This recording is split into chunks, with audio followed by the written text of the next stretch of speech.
This is the Mealtime Magic and Mayhem podcast. I'm Tricia Clark, your host, cooking coach, and kitchen mentor. We're here to talk about all things food, wine, travel, cocktails, and mealtime memories. So many memories are made around the table. We all know mealtime can be stressful, full of chaos and mayhem, but it's also the universal connector, a catalyst for communication and connection, and a time to create magic and memories. So many of our memories are tied to food, and I can't wait to share some of those stories with you here. I'm here to share ideas, inspiration, and stories to help you experience mealtime with a dash of magic and just a sprinkle of mayhem. You can expect new episodes weekly, including a mixture of interviews, personal stories, and some fun conversations about our adventures and misadventures in the kitchen and around the table. I hope you walk away feeling inspired to try something new in your kitchen or around your table to create more connection with your friends, family, and beyond. Thanks for being here. Welcome to another episode of Mealtime Magic and Mayhem podcast. This week, I am here with Amanda Rose. I've been stalking her for a while. We've connected on the interwebs, and so I'm so excited to actually have a conversation with her in person today. She is a multi-passionate entrepreneur, a cat mom, video game addict who loves good food and weightlifting. She's the CEO and founder of The Infinite Power of You, co-founder of the No BS Biz company, and I've pretty much picked up on she is the no BS kind of girl. Business, wealth, and mindset coach, multi-genre best-selling author, motivational speaker, course creator, actor, and self-made millionaire, not to mention cookbook writer, which is one of the reasons that we're here talking today. She serves entrepreneurs worldwide with her unique approach that focuses on understanding each client's individual strengths and getting them into building their own methodology. I love that. There's too much cookie cutter stuff out there. And I know so much of my work is really personalized and trying to develop a methodology unique to every client. And so I love to see that that's kind of where your heart lies too. So welcome. Thank you for having me. As soon as you started this podcast, I was like, oh my God, let's talk food. Like, yes. And I can literally sit here and talk food all day. It's probably a good idea if I set a timer, but I'll just try to keep an eye on the clock that we don't sit here for 2 hours because I can literally talk food all day, all day. Okay. So I always like to start every interview with a fun question, a fun icebreaker question that I think really helps you get to know people in a different way. I call them table topics in my business, but today we're going to go with what's the weirdest food you've ever eaten? Oh man, that's a great question. And I almost feel like I don't have an answer because I'm really exploratory with food. Oh gosh, I don't know. I guess food doesn't seem weird to me. You know what? It wasn't food, but I've eaten live worm. Oh, I've eaten termites off a tree. Oh, there you go. Yeah. I would consider that weird. Most people would consider that weird. Yeah. No, absolutely. Yeah. I mean, that's the weirdest thing. I wouldn't, again, qualify it as food, but it's the weirdest thing I've eaten. Yeah. I mean, I guess it is a source of protein. So, yeah. I mean, if you were trying to survive on a deserted island, I bet you might think of them as food. It can happen, yeah, right? At that point. I was going to say, I mean, it still has food properties. It wasn't like I ate a piece of wood and then we had a conversation. Yeah. That's a great question. Yeah. I love trying things from all different cultures too. So, I mean, it's all perspective based. Because I mean, I love Asian foods. I noticed that Korean food. I was just saying, you've probably seen in my cookbook, there's a lot of different types of food and a lot of them are not, native to North America. Yeah. I actually really noticed that you do gravitate toward Asian foods. Did that come from traveling there or just living in a melting pot of different culture of foods? Like what really drove that? I love the question. So I'm pretty sure that I have had at least one past life in Japan. So I feel really deeply connected to Japan. I always have. My mom said when I was born, she's like, I thought you were from China. Like you looked Asian. I was like, I brought that with me. And I've always felt drawn to it. So, I mean, culturally, I love reading books from Japan and especially from the medieval era. And so I love exploring foods from over there. My husband laughs at me and so do other people. Like I can barely eat with a knife and fork. almost exclusively eat with chopsticks. And so I just love, the food is so tasty. And then from the health perspective, as I've gotten older, we see some of the longest living people in Asian cultures because they're eating a lot of fermented foods, and the foods are healthy, but they are so flavorful. And so that paired my need for, I don't want to eat things that taste like cardboard just because they're low calorie and healthy. Like I want flavor. Life is too short to eat boring food, hands down. Like, yes. I mean, if I die tomorrow, am I going to be happy that I ate like boiled broccoli today? Not really. no, I'm going to go out with a bang. Yeah, absolutely. That's where my heart is. One of the things I wanted to talk to you about is I know that you've had a tumultuous relationship with food. And you've mentioned to me before that, dieting previously had, really fucked you up, to be honest, and mentioned 3 eating disorders. And now I look at you writing these cookbooks and you love to work out and you love good food. You've been on the opposite sides of the spectrum. And so do you mind sharing a little bit about your journey there? Because I think that's really, really fascinating. Yes. And part of the reason I'm so passionate about food and healthy eating today and sharing that love with others is I don't want other people to have to go down that rabbit hole that I went down. So for me, when I was very young, and I didn't know this until therapy many years later, my mother left for 2 weeks and we didn't know whether she was coming back or not. And so I developed an abandonment issue. And at that point, it's, of course, as a child, you're like, I want to feel love and I feel empty. And so food became that filler at that point for me. So I was never full and it was an emotional disconnect for me. So you put food in front of me, I would eat it, period, over and out. So by the time I was even in kindergarten, like I was obese. And that continued year after year until I was just in my early teens, 13, 14, and I hit 258 pounds. And I hated the way I felt and looked. I'd been bullied fairly badly over it. And the big clincher for me is that, I wanted to go and be a famous actor. And guess what? Especially back, in the early 2000s, well, they're all stick thin.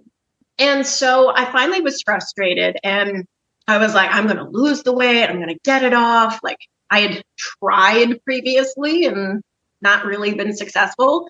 So I started exercising every day for an hour and I cut back what I was eating. And it was just a diet at first. But by the end of that first month, I had significantly restricted my food to the point where I was only eating 1/3 of a cup of food 3 times a day.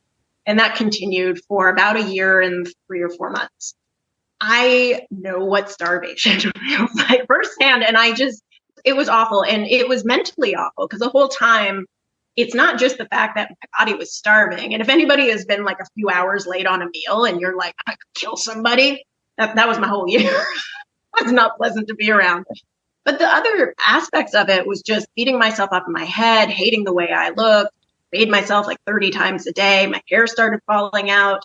By the end of the year, I'd gotten so thin, you could see my ribs and I couldn't sleep anymore because laying on the mattress hurt.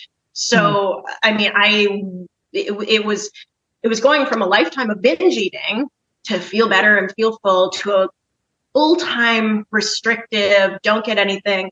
And the mental illness of that was just horrendous. So finally, I got to the point where I was like, okay, I'm going to die if I don't change something. And so I started to increase what I was eating a little bit and kind of got to a point where I was just maintaining for a while.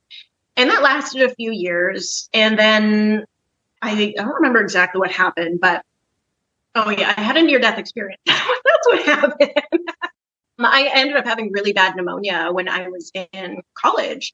And I coughed up blood one day in class and they ended up calling an ambulance and they were like, oh, well, it was an acting class, you're not coughing it up anymore. Like you probably just really strained your vocal cord. And I was like, okay, all right. A week passes and I'm like, I am not feeling well. If anybody's had pneumonia before, you know what happens is it sneaks up on you You don't just like wake up going, I can't breathe. It's very gradual. So by the end of a week after that, I was like, I feel like death. And so I ended up going to the hospital, and they were like, oh, you've got like really bad pneumonia. And I was like, yeah, I can barely breathe at night, like to go to bed. So they gave me the antibiotics, and they were like, put down a boiling bowl of water next to your bed when you go to sleep, and that the steam will help you to breathe a little bit better. And so that night I was like, I have my antibiotics, take over this bucket of water, and I put it on the floor. And when I leaned forward, just like that much blood came out of me that was in my lungs. It was, I was choking on it. I could barely call the ambulance to come and pick me up. And when they finally came and they tested me, they were like, you were at 70% oxygen. So it was, I mean, that's what people went through with COVID recently when they were severe. So it was really, really bad. So anyway, after that, it was kind of like a bit of a wake up call to, life is short. You could die any moment.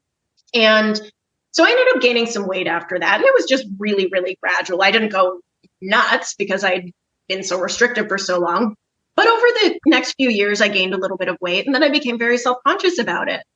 And at that point, I was like, well, I can't do anorexia anymore because that was just living hell. So I was like, well, let's flirt with bulimia a little bit. Like maybe I can eat. And it was awful. So I one thing to the next. Yeah, clearly hadn't addressed the root cause yet. That's exactly it. And so it became one of those things where it was just easier. And apparently I don't have a great gag reflex. So laxatives were easier for me. And so that carried on for a while. And it really wasn't until I dove into personal development work and mindset work that I was able to address the root, because, I had gone to therapy, I had talked to psychologists and all of these things, but that kept it from getting worse. It didn't really ever get to the root. And I know so many people who've been through different types of mental illness say the exact same thing. Like it's like a Band-Aid, but you really needed stitches. Yeah. I can see that. To really heal. And so that ended up allowing me to shift gears. And when I was finally able to do that, which was such a relief, it was in my mid to late 20s at that point, that was significant. And that's when I really had it upon myself to not want other people to have to go through what I went through. Like, it was just living hell, going through all of those different eating disorders, not to mention all the crap it did to my body, having too much food, not enough food, all of the above, and finding that happy middle ground again of enjoying food, seeing it as fuel, but also the fact that food is emotional. Like food has ties. Like you smell a certain thing and all of a sudden you're 5 years old in your grandmother's kitchen again. Like there's so many connections to food that we have in our lives that there's nothing wrong with it. Like we villainize it now. One person's saying, don't eat fats, the other, don't eat carbs, don't eat sugar, blah, blah, blah. And I think it's ridiculous because we're meant to have the full experience, but moderation and balance in all things for us to find a healthy groove for our body so that we're feeling good, feeling energized. We don't have the brain fog or adrenal fatigue or all those things that we have when we're imbalanced. So that's led me to where I am today, where I'm like, I love food. I love good food. Yeah. It's very flavorful and enjoyable, but that also makes me feel good. But at the same time, I'm not going to say no if somebody's like, do you want to go and get some ice cream? Hell yeah. Yeah. I'm bored. Yeah.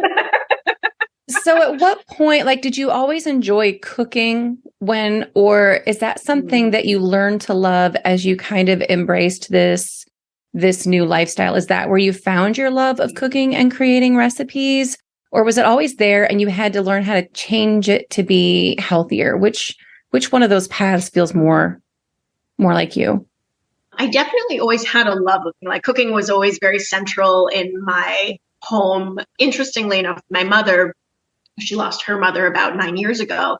And one of the biggest treasures is the recipe cards from her mom, because there was all about being around the dinner table or going out for fine dining. And those were the family moments. And so cooking was something I always enjoyed and really loved learning about, even ironically, being anorexic, it wasn't just that I was cutting down how much I was eating. I was learning about food in those times. I was studying it and macronutrition, all of these things, applying it improperly because of the mental disorder that comes with an eating disorder. but it was always something that I loved. And I continue to learn and I continue to embrace new ways of cooking and thinking about food and also trying to educate others about it. And one of the things that people don't know who go on restrictive diets that I try and encourage them to learn is that your body adapts. Like if you cut down to 1,200 calories a day, like so many people do when they diet, after a few weeks, your metabolism goes, oh, this is all the food we're getting. Let's hold on to what we've got because it's a survival mechanism of the body. So I love learning the science behind how our body works, because as soon as you learn that, you're like, well, I should be eating more and turning my body into a fat burning machine and enjoying the process along the way, eating the foods that I love. Yeah. That's really interesting. I watched my mom yo-yo diet like my whole life and go on these like, restrictive 1,000 calorie a day diets. And she lost weight and she always gained it back. And it was so interesting. I'd never thought of myself as having an eating disorder, but it's so interesting to hear my friends tell me now, Trish, you've been on a diet since you were 12. Right. And that hit me a few years ago. And I'm like, I never honestly even thought about it that way. And it was heartbreaking to realize just from watching. It wasn't even that anybody was telling me I was fat. It was just simply from what I watched my entire life.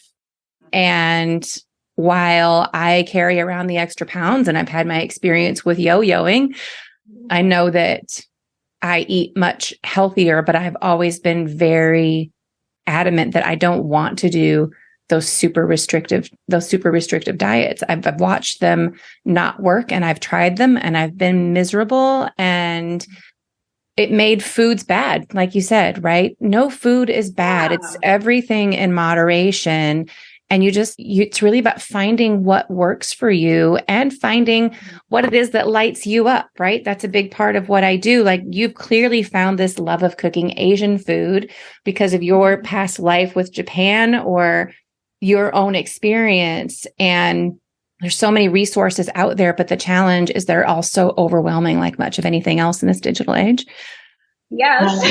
There's misinformation. Yes. So it makes it difficult. It was almost easier doing food study 20 years ago online because there was only more reputable, and they're not all it's so important that we're looking at the people who, they've studied it. They've looked at the science. They've done the things. They've tried it themselves, but also recognizing everybody's body is different. So what works for me may not work for you. And that's something that we don't talk about either because we're always cookie cuttering in life to find the easy thing.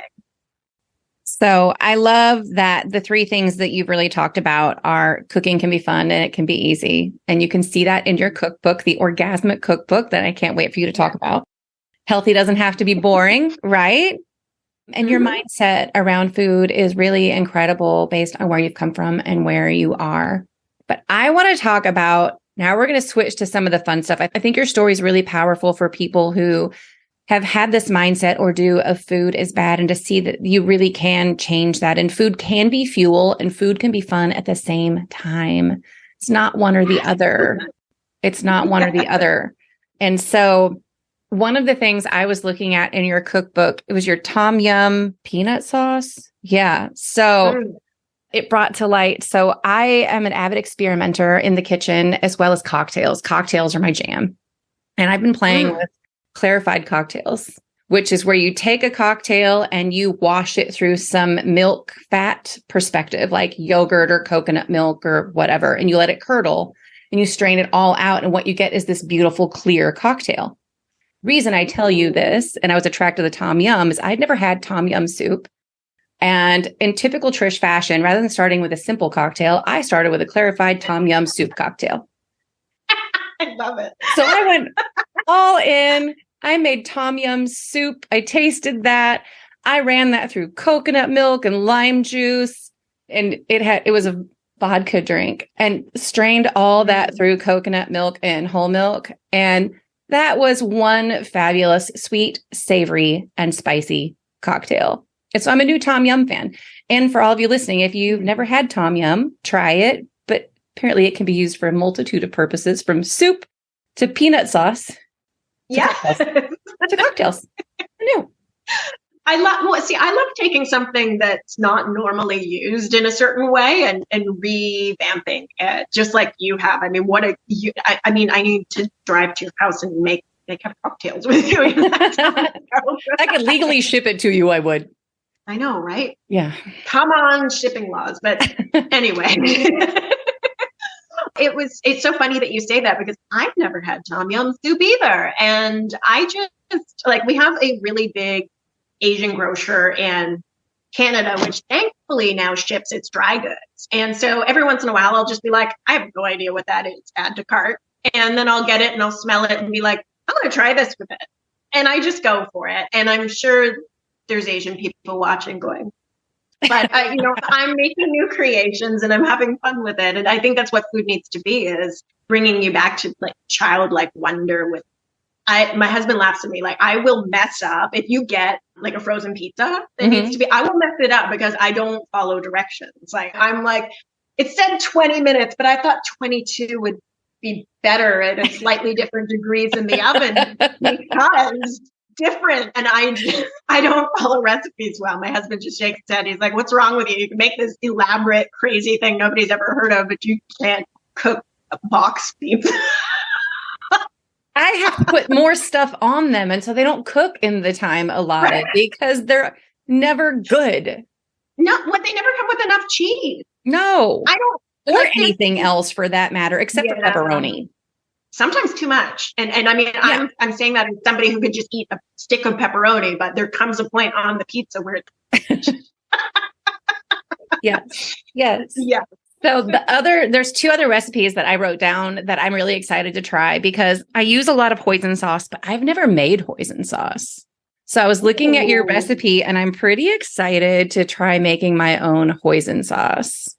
It's easy actually. Like after you make it the first time, you're like, why didn't I ever make this before?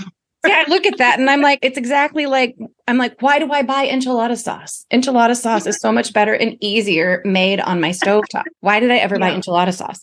Now I'm looking at this recipe of hoisin sauce and I'm like, why did I ever buy that jar full of junk and corn syrup and preservatives? Why did I ever do that? Why did I not know? Or why did I not think about it? So I'm super excited about that. For anybody who's listening, if you ever wondered what the hell is hoisin sauce, in Amanda's recipe, you have peanut butter, honey, sriracha, soy, black pepper, garlic, turmeric, and a little bit of broth. Like those are things you have around the house all the time. Yeah. Or at least I do. And if you don't, there's probably only a couple you got to go get. Yeah. And if your house doesn't have sriracha, you need to get some. I couldn't even live without that. What's life without sriracha?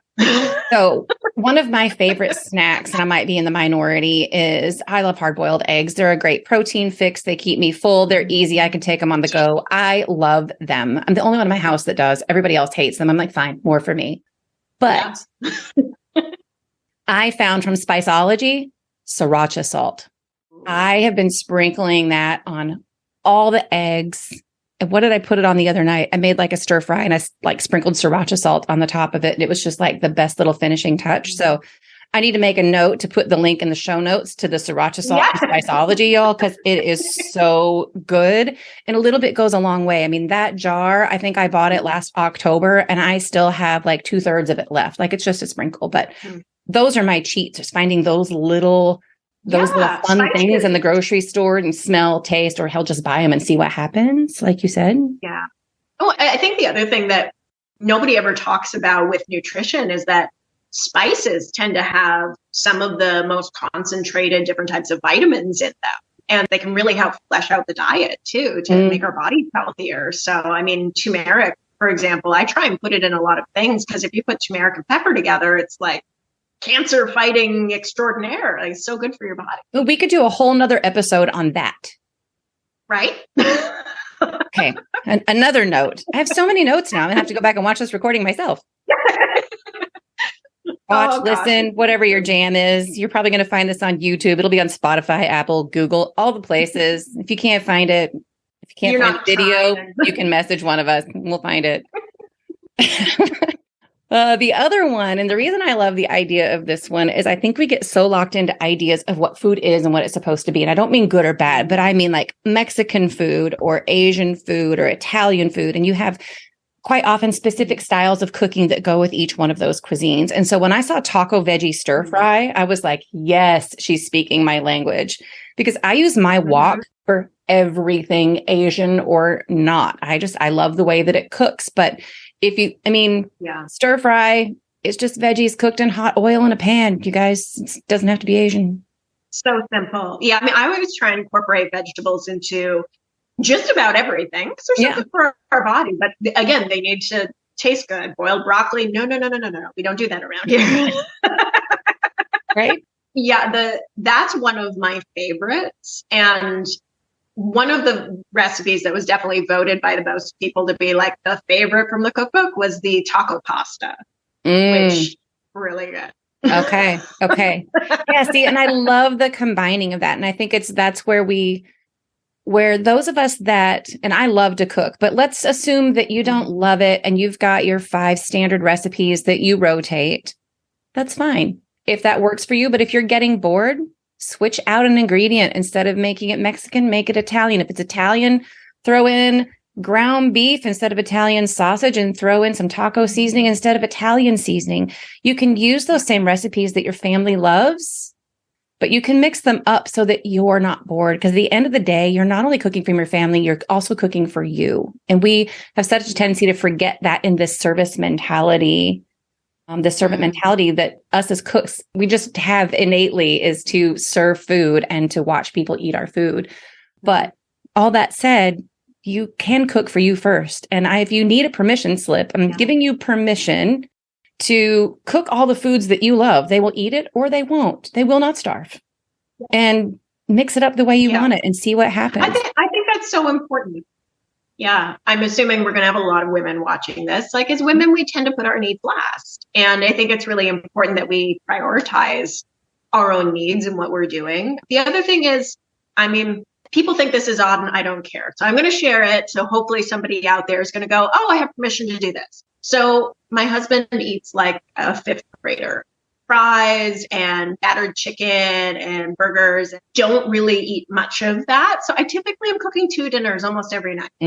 I'm okay with that. And it's okay if you're not eating the same thing as everybody else at the table. There's nothing wrong with that. No, there's not. And if you're okay with that, if you're okay with that, it's great. I talk to so many women who are doing it and aren't okay with it. And I think that's really where it hurts my heart, right? Because there's a way to put both of your needs in front. And there's also a way, and I'm talking more to like moms of kids and not full grown husbands, which are harder to influence and change. But there are ways to influence and help guide them to eat or to adjust what you're cooking to work for both of you. Like, one of my favorite ways to do that with a family of like a multitude of, I'm not going to say picky, we'll just say eccentric tastes or different tastes. Things like a taco bar or a potato bar, a way that everybody can personalize it, but you're only cooking one thing is also a great solution. But again, as Amanda said, it works for them. It works for her. It's about finding what works for you and makes you happy. Yes. And that's really what it is at the end of the day, and giving yourself permission to find your path in that, because it might take trial and error to see what works well. And I love the ideas that you presented, like anything where there's a spread of food, and it is easier when there's actually more people at the table. I know it doesn't always feel that way, but to have those spread out dinner types is, plus they're fun. Who doesn't? They are. Well, okay, I like getting my hands in the food and doing all the things. Yeah. I want to mix them all together and find out what all the textures taste like together. But my daughter is like, oh my God, do not mix all those things together. Right. And that's actually such an interesting aspect that we don't talk about with food either, is textures, because we all have different loves with textures. Like, some people, it's like, if it's not crunchy, like it bothers them, or like I like, and I know it's almost going to sound like a weird descriptor, but I actually like slimy. Like, there's something so palatable about that. Okay. In the texture. Well, you bring up a great point, and then we probably ought to close it out. Here we go again. Like, I could literally talk food all day, but I think one of the things that we have a tendency to forget is we really do eat with all of our senses, right? Mm-hmm. So when you start labeling food as good or bad or pretty or ugly it's just like the train of negative self-talk, right? Like, all of those were like, we eat with all of our senses. And so cook from the rainbow, eat all the fabulous colors. And when you do, you're getting the nutrients and the vitamins that you need. Your eyes are happy, your taste buds are happy. And with a variety of textures, you get all of that sensory experience. And the cool thing, I think, is when you have all those sensory experiences, to me, that's where conversation starts around the table, because people want to know how things are made. What was that? What did I taste? And even if the meal you make is a failure, the truth is that does not define you. It's one shit meal, and it happens to anybody who's willing to experiment. However, even bad food creates laughter and conversation. So own it, laugh about it, either muddle through it or throw it out and eat some cereal. It's okay. Yes, permission granted. Yes. Amanda and I are giving you all the permission slips today. Yes.